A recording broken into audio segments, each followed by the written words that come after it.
Hi there everybody, and welcome to another video here at DaringBeefcake. I have this VW Golf. This is a 2010 and it's coming with a very typical problem, which is basically if I start the car, the battery light there is coming on. And well, I also have a bulb situation, but that battery light is very typical of a failing alternator. So I'm just gonna check the voltage on the alternator and see if it's actually charging or not, just to make sure and confirm we have a faulty alternator. So all you need is a conventional multimeter like this. Don't need anything fancy, although you could use a diagnostics equipment and you can plug it in and then that should show the fault. But with this, if we put it to the volt setting there, I'm just putting on 20 because we should have here less than 20, and technically speaking this should be charging. If the alternator is working, it will be charging at up to 14 volts. So this is showing 12 volts, and it should be up to at least 13 and a half or so. So this is just basically showing me the battery voltage here, and the thing is, it's good voltage because this battery was changed in August 23, so we expect it to be in fairly good condition. So that is very typical of a failing alternator. Well, that is already has failed.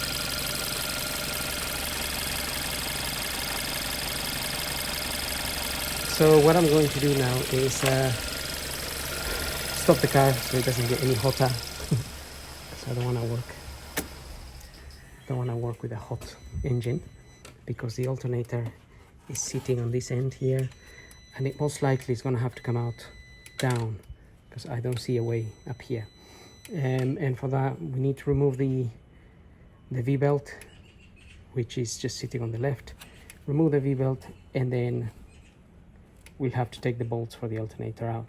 And to remove the V-belt, to get room, we need to remove the front wheel here and remove the splash guard, or partially remove the splash guard to get good access in there. So I've got a ramp that really helps a lot. If you're working on the floor, obviously you have to jack the car up and secure it with axle stands and whatnot. That would be something that you need to check your manual or check other videos on how to jack up and apply axle stands. But for now, I'll get the car up and get the wheel off and look into removing that belt and the alternator. Having said all of that, I will disconnect the battery. That's the first thing I'm going to do, actually.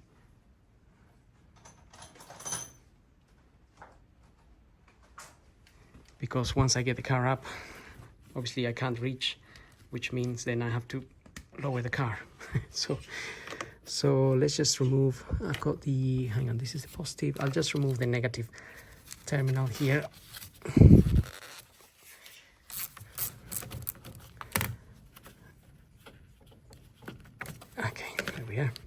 And it is likely that you might need a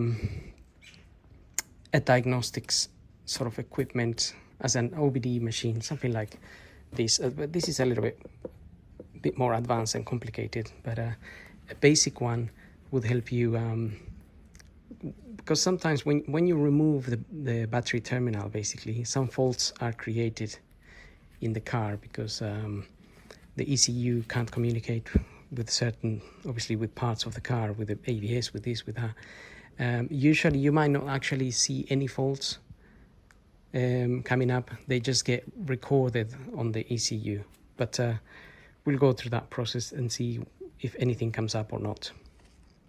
Got the wheel off, and now I went ahead and removed all the Torx screws that are here. There was about 10 of them, so 1, 2, 3, 4, 5, and then another 6 or 5 down here.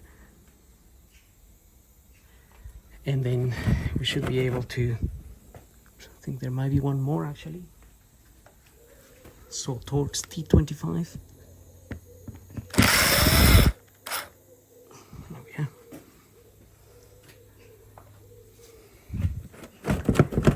Should be able to bring this out.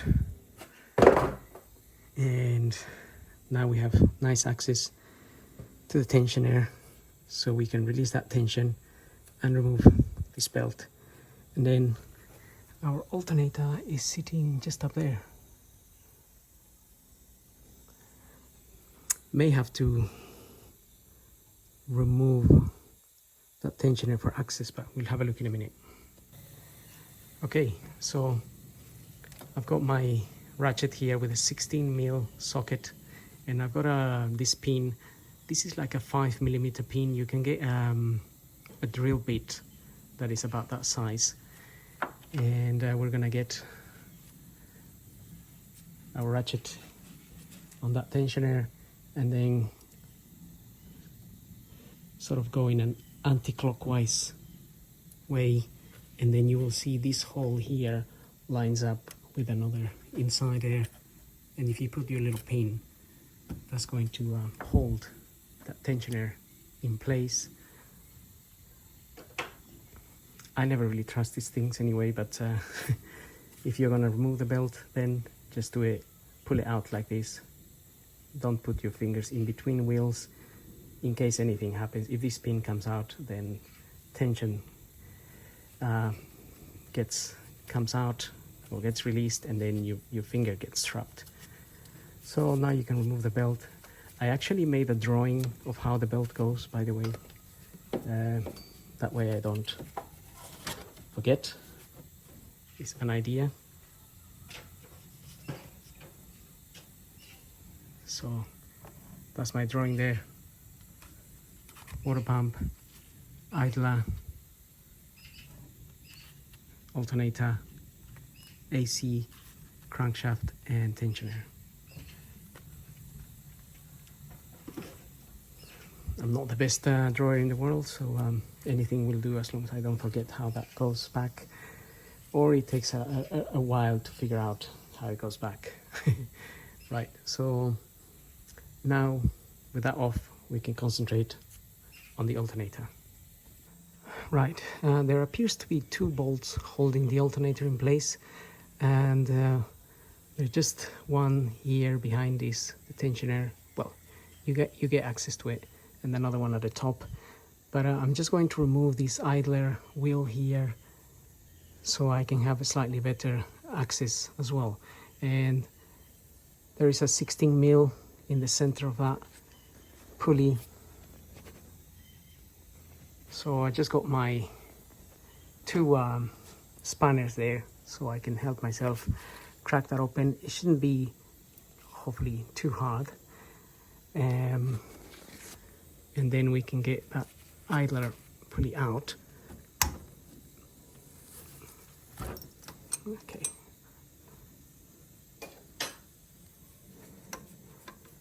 So that's loose now.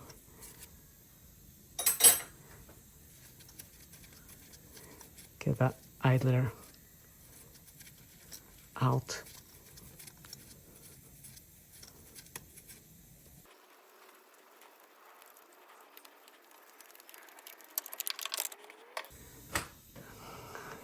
Right, now to be honest,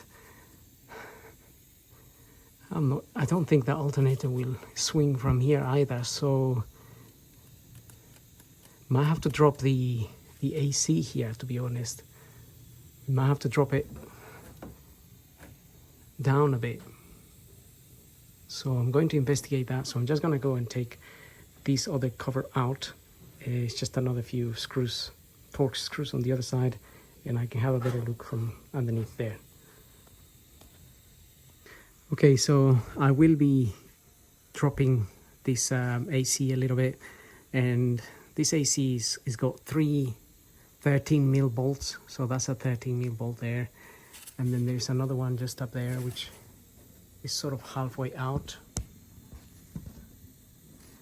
which I'm removing, and I already got the other one out, so it's three of them. The other one is hiding, just will be in there, so it's a little bit tricky, but with a spanner is how I crack them open.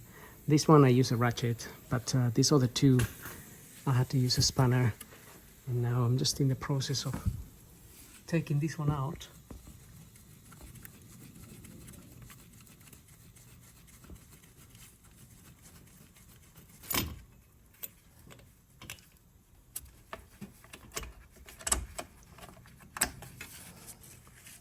So quite long bolts. So I'm gonna remove that one as well, and then lower this AC pump a bit, because even though we're lowering that, we might also need to remove this tensioner housing here, with this part that holds the tensioner in place basically. So there might be some bolts just holding that in place behind this. And that way we can get access to that alternator and drop it down this way. So I'm just gonna go ahead and remove that. I need my two hands here. Right, the AC is down there, and now we have access to two 13mm bolts. I just got my ratchet there on one of the bolts, so you can crack that open. I've already cracked the other one open, so there's one there and one there. And then, not sure if there is another one, but we'll check it out. I'm gonna remove those two for now, just 13mm bolts. Okay, there was actually three 13mm bolts. I just missed one at the top. So where this one is, there's another one above that. I just couldn't see it because I had not enough light. But when I loosened these two, this whole tensioner was not moving at all. So, okay, there we are. That's the tensioner out.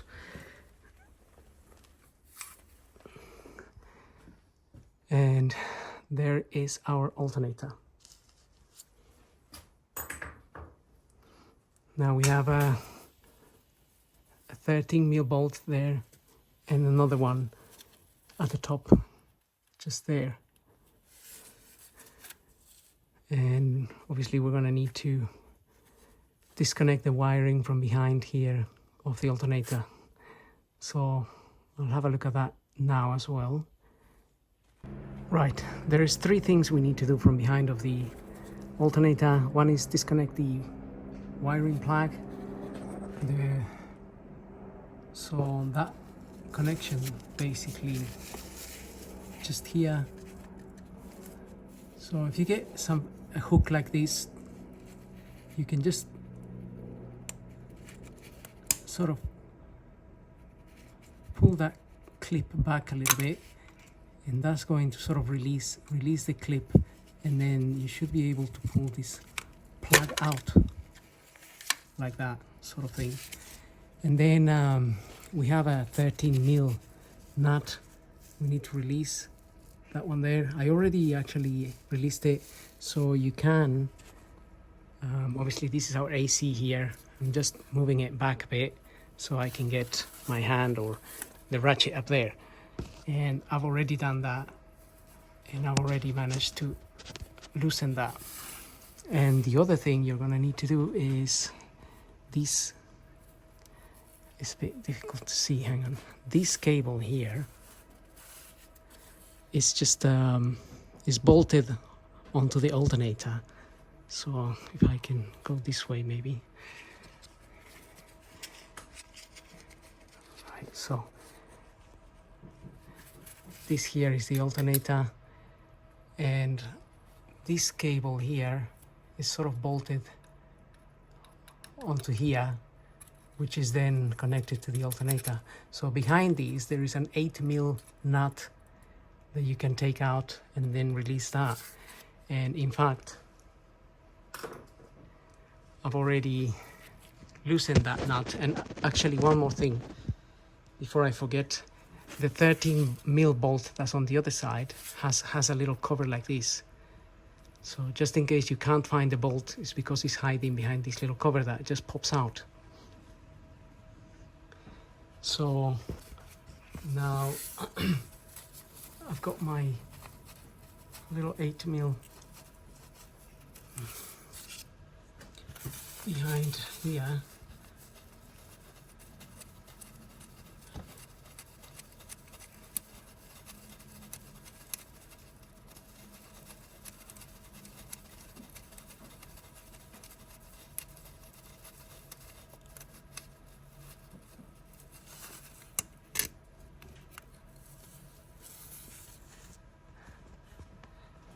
Right, so that's out. And then if I can get my hand up here to undo. So that's why my exhaust is actually a little bit hot, but not too bad luckily. But anyway, I'm a bit sensitive. So if you get that up there and try to undo. I guess it's still a little bit tight, but that's what I'm trying to undo, that 13mm. Hang on a minute. It looks like there's nothing connected to that 13mm bolt actually. So I may not, hang on. Oh yeah, no, there is a cable connected to it, right. That there is usually the positive, which is one of the reasons we disconnect the battery, because if you touch that, if the battery is connected and you touch it with your ratchet and then touch the body of the car, and then you're gonna get sparks. So I'm gonna go ahead and remove that 13mm, and then that wire that's there should just come off. Can't see the wire, it's just there. And then we can concentrate on the two 13mm bolts that hold the alternator in place. Okay, all three things and that are done on the back. Everything's disconnected. So now I'm going to undo these 13mm here and the one just there.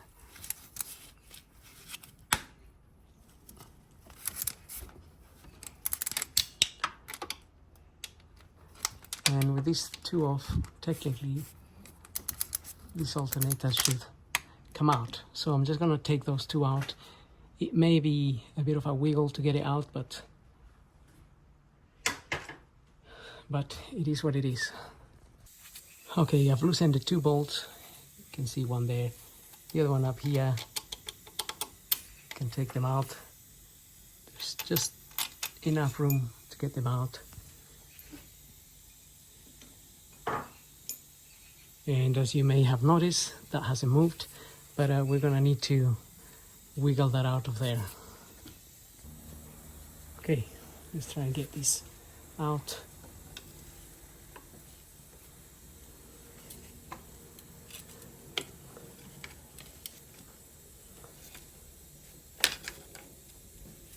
So it is heavy, just be aware.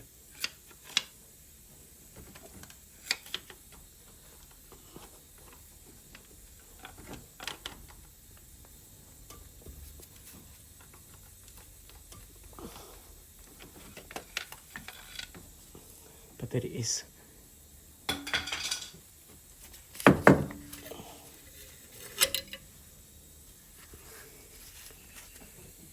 Okay, so here it is. Just in case you need the part number, it's that one there, 03C903025D, 140 amps, 14 volt. It's a Valeo made in France. So all in all, it's not a difficult alternator to remove. Yes, a few parts have to come out, but everything is fairly straightforward. Just a few nuts and bolts, and it all comes out. The most difficult part, if anything, would be to remove these 3 bits here. But even then, it wasn't really a 2-hour struggle. It was just 10-15 minutes just to get these off. And the best way is to swing. Obviously, if you swing your AC to one side, you get access to the back there. So refitting, reversal of removal, no rocket science. Just be careful in general. Remember how the cable came out of here. For example, the cable was routed, it was plugged in here and it came up this way and it curved down like this. So you wouldn't put it this way or whatever, because it's just not going to fit. Or you might make it fit, but then you're changing the way the cable was routed. So apart from that, there's no biggie. So I'm waiting for the new part. I'm going to just go ahead and refit it, put everything back. If you're unsure of anything, obviously you can just ask me and I will try to let you know regarding the refitting. But otherwise, I will see you. We'll have a look at how the new alternator charges. We'll check it on the voltmeter, and also we'll see if there's any faults showing on the actual OBD. There might be some, but they might not actually interfere. Even if you didn't delete them with something like this, they'll probably clear themselves in time, because there's nothing wrong with the car. There's nothing wrong with the car in general. It's just a faults are generated sometimes, like as I said, when you disconnect the battery. So apart from that, obviously, if I've forgotten anything or you have any queries, as I said, just go ahead and ask me and I will try to reply. So we'll see you at checking the voltage. Just got my new alternator, so just one more thing before we start refitting. Just make sure your new alternator it might look slightly different, but make sure it matches the same parts, the same bits that you need to fit. That there, here, you can see it's slightly different, but the cable comes this way. And then we have that for the bracket. And the connection inside looks the same as this one. And these parts, same sort of position. This is a Bosch alternator. That's the part number there. But obviously, don't just go and buy the same part. Make sure it fits your car. So, as I said, now I'm going to start refitting this, and we'll check the voltage.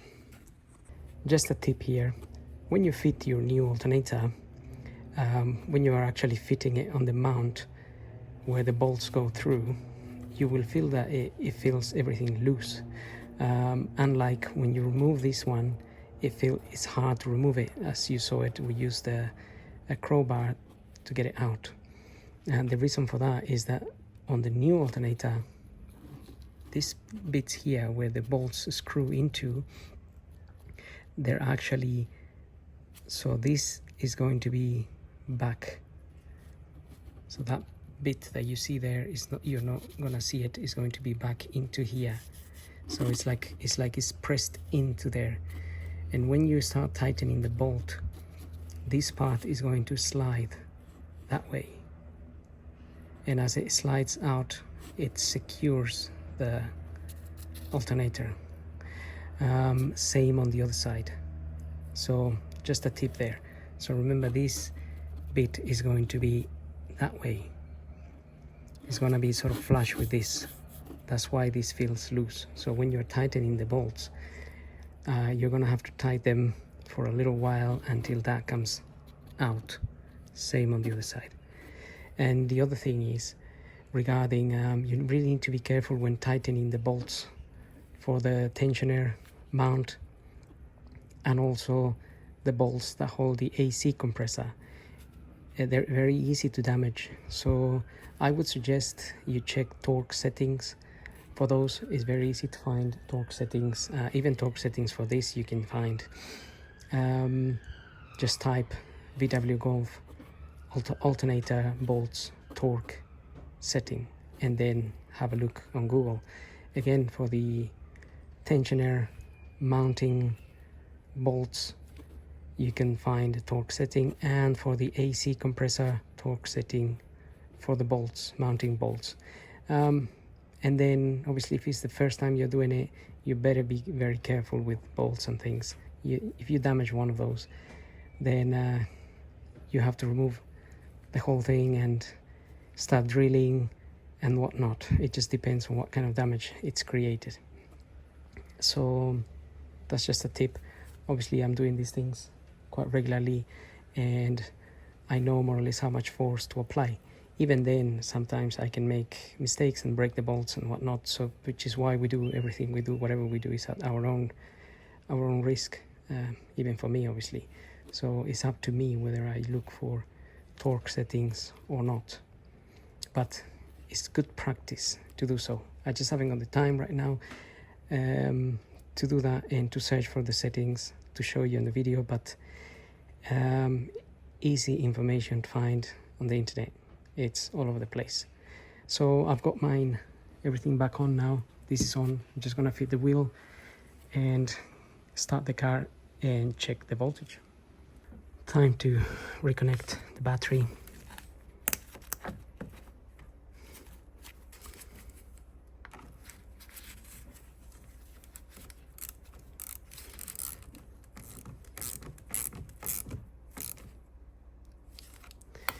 And now I can get the car started, and we're gonna make sure obviously our belt and everything is running okay.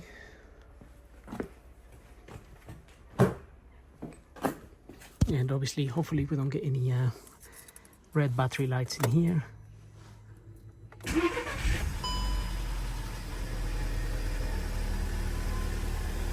Normally on VWs, if you disconnect the battery, you're gonna get that orange light there, and the one there, the little steering.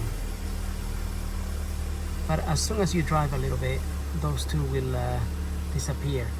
Once you drive a bit and you turn the wheel a few times, it just goes. So that's not an issue. Right.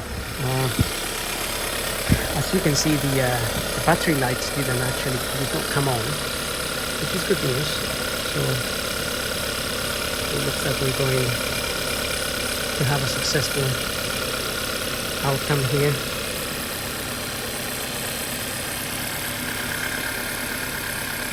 So there, 14.06 volts,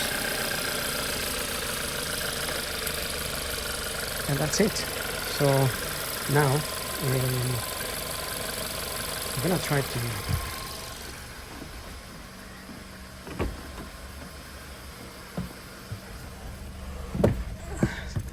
so as I said, normally you just have to move the car a bit or something, or even if you switch it off and on a few times, usually it tends to get those two lights disappeared. It's just the car getting we're getting to register the anti-skid and the steering angle sensor.